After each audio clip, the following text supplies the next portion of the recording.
Alright, what's up, I'm Golden Ninja. I'm reacting to another Salmonella Academy video. I love them. They are hilarious.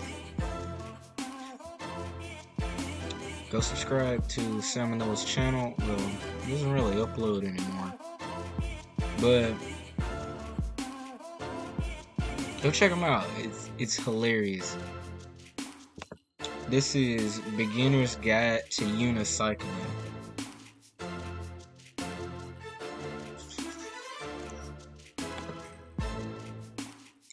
Let's get it.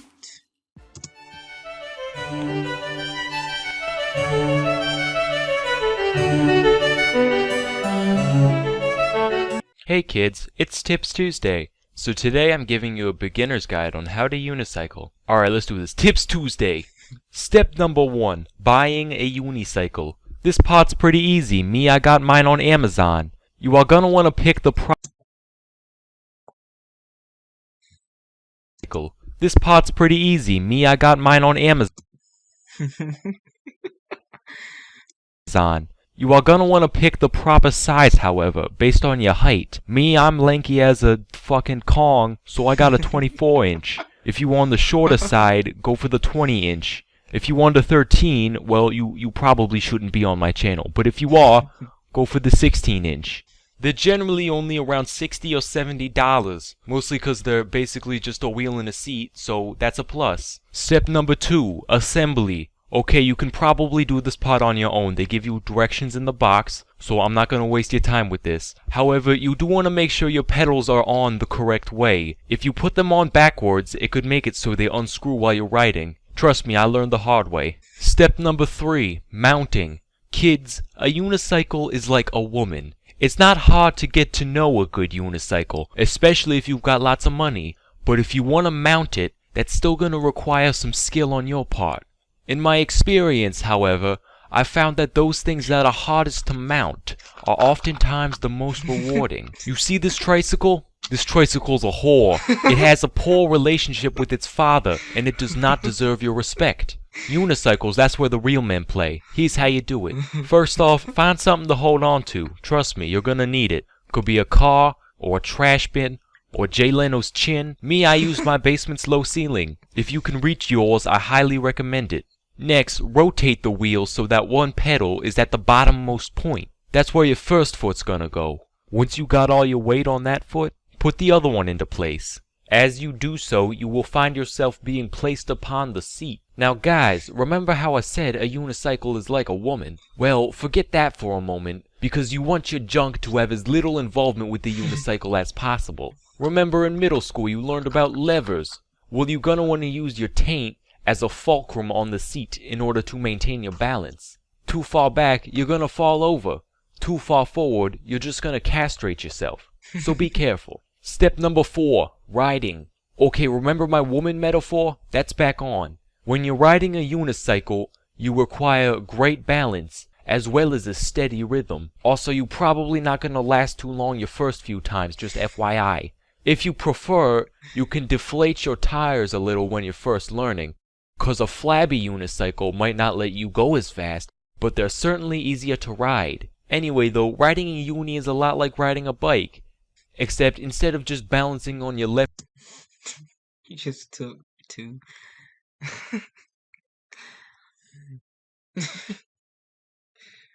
Just took 2 unicycles and put a pole in between them.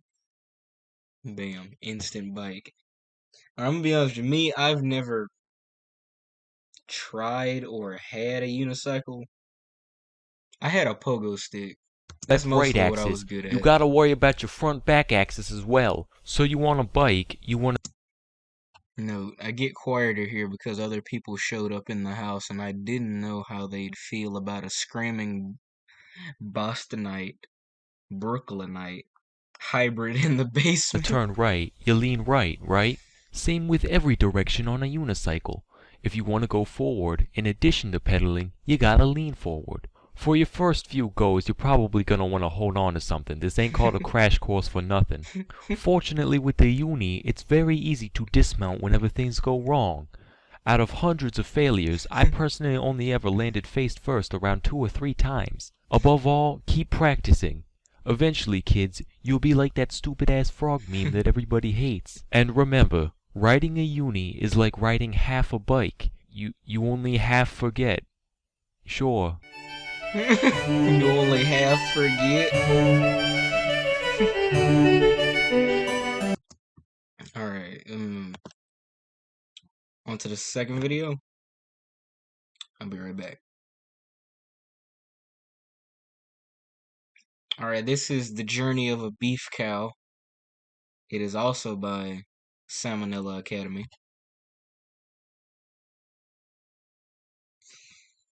Alright, so let's get right on into it.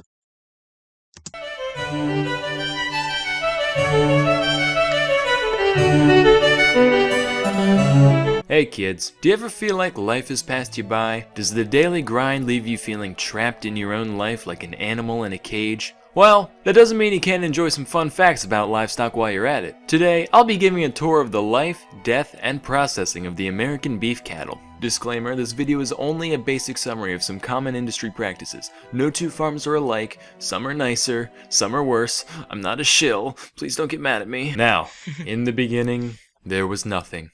And then God said, "Let there be light." He needs some milk. And it was good.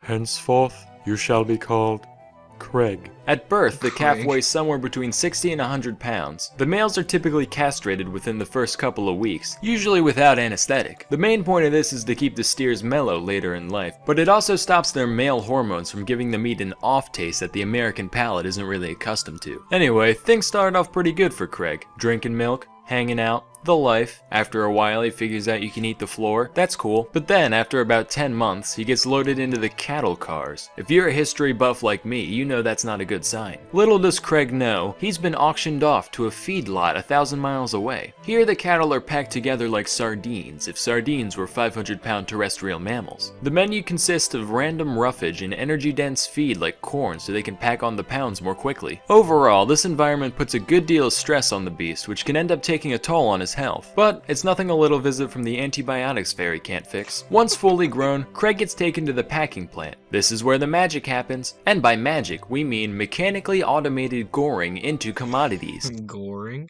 This is where things get messy, so try to forget that we gave this random animal a name a minute ago. In order to keep things as humane as possible, a worker will first use this device, referred to as a stunner. Here's a demonstration.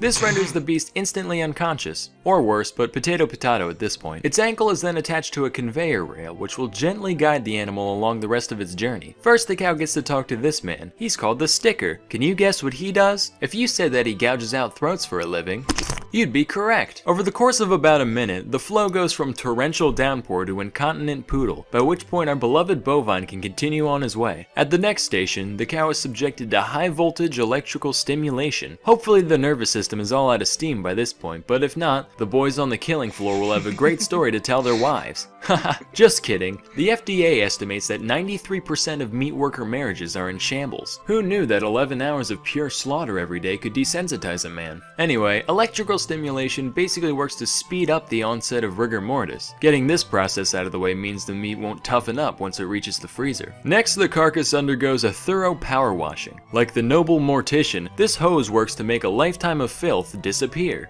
Unfortunately, though beauty is only skin deep, manure runs to the core, so the cow must be disemboweled to prevent contamination later on. And we might as well get rid of all these other gross bits while we're at it. Then the feds stick their nose in things to make sure everything is as it should be.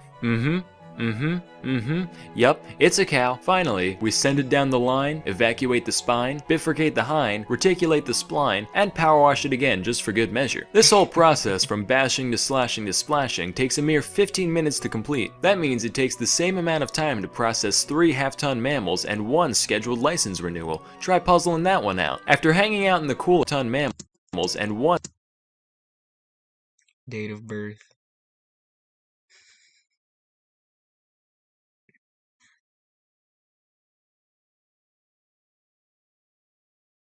$1969. Height 5. Weight 10 4-partner race stick figure 6. Yes, please. One scheduled license renewal. Try puzzling that one out. After hanging out in the cooler for a couple days, the beef is broken down into its many cuts. Chuck, loin, sirloin, what have you. This is the good stuff. That'll get shipped off as is to barbecue. Loin and sirloin. Sirloin's just fancier. Bar mitzvahs, and bargain bins all across the country. Then you got all these misfit bits hanging out wherever else. Still technically flesh, so we have machines pluck it off, pulp it, and use it to make hamburgers, hot dogs, and the like. Then all the garbage even Americans can't stomach is sent off to the rendering plant to be made into whatever else. So there you have it. I don't really have an outro, except, kinda gross, right? Anyway, that's all for today. Till next time, I'm Salmonella, and thank you for watching.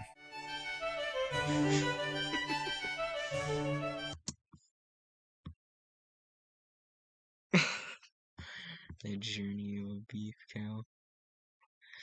Alright, on to the next video.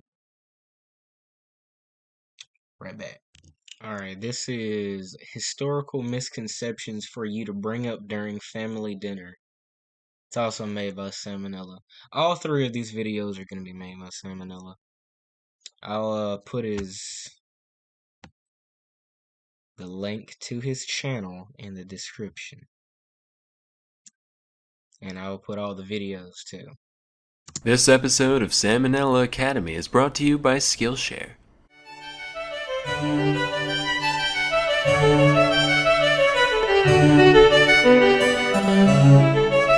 Hey kid. Yeah, you. I just got off the phone with the big man upstairs, and he told me that I need to clear a few things up around here. So without further ado, here's 10 pieces of malarkey that you might still be spreading. Number 1. Nobody was ever burned to death at the Salem witch trials. Of the accused, 15 died in prison, 19 were hanged, and 1 was squished to death. That last one is way more interesting than any cremation, by the way. Dude was a badass. His name was Giles Corey. He was 81 years old and so done with the town of Salem's garbage that he wouldn't even dignify the trial with a plea. So the town stuck in between 2 boards and stacked rocks on top of him in an effort to draw out a confession. But I'm gonna be honest, I heard about this recently, actually, like probably 2 months ago. I learned that no one was actually burned. Yeah, I think I knew that already. I had learned that, yeah, he had got crushed in between 2 rocks. Well, not 2 rocks, but they put the rocks on top of him and squished him.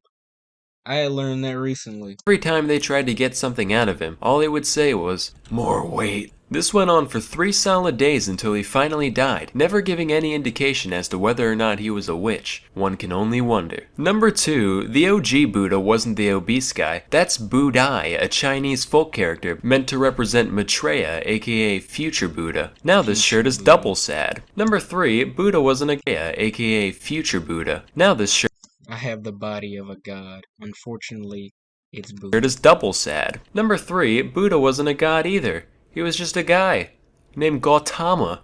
Now this shirt is triple sad. Number 4, ever heard of a vomitorium? Turns out no, it's not a place where Roman nobles would go to make room for more pheasant spleen and lobster eyelids. It's just a big entranceway to the coliseums that hordes of peasants would spew out of. Number 5, Washington never cut down a cherry tree in his youth. I don't get this one at all. Apparently it's supposed to paint the man in a good light somehow. It's like, Tyler, what the hell happened while we were gone? Where's the tree in the front yard? Oh yeah, that was me. Got bored. Just felt like vandalizing something, you know?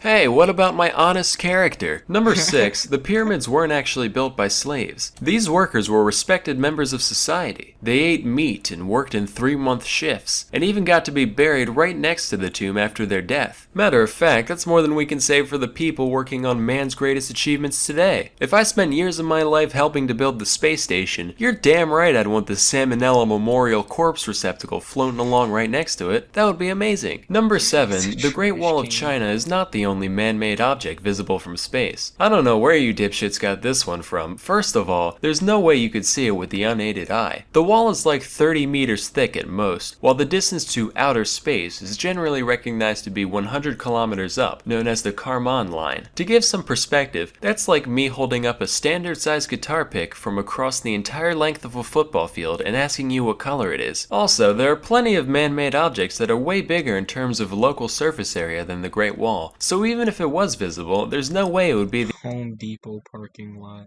the only one. Number 8, you might have heard this one before. You know, Hitler was a jerk and all, but hey, he made the Autobahn, so at least he was efficient. Actually, Hitler didn't create the Autobahn. It was already there. He just helped expand it into newer territory. In a similar vein, Mussolini didn't make the trains run on time, with most of Italy's infrastructure repairs happening before his rise to power in 1922, and even then they weren't nearly as punctual as he'd like you to believe. So unfortunately, you're gonna have to find something else to like about these fascists. Like Hitler's elegant way of speaking. Or the way Mussolini says spaghetti. Paschetti! Number 9, Iron Maidens weren't actual torture devices used in medieval times. Basically what happened is, some archaeologists in the 1800s saw an old metal coffin and some spikes, and said, yo, wouldn't it be wildin' if we put these things up in here, so that way if someone goes in it, they get poked in their bits? Wouldn't it be wildin'? You are a sick man, Cornelius. I like it. Into the museum it goes. At least Iron Maiden was real. They were as real as it gets. Still are. And don't you forget it. Number 10. Einstein never failed math. He had mastered both integral and differential calculus by the age of 15. 99% chance this one was just made up to make glue eaters feel better about themselves. Well, congratulations, Dimitri. Looks like you failed pre-algebra for the 3rd time. Brady still can't graduate. Well, hey, that means I'm still on par with famous smart science man, so yeah, worship me. So it just goes to show that we've all got a lot to learn about the world around us. That's why you need to go to Skillshare. Skillshare is an online learning community with over Okay.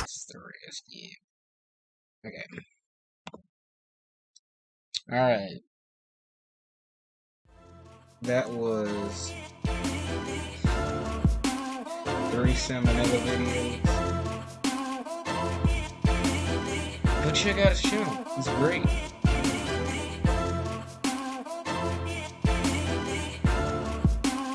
Every other video must come to an end. I'll put the link to the channel, link to his channel, and the videos in the description.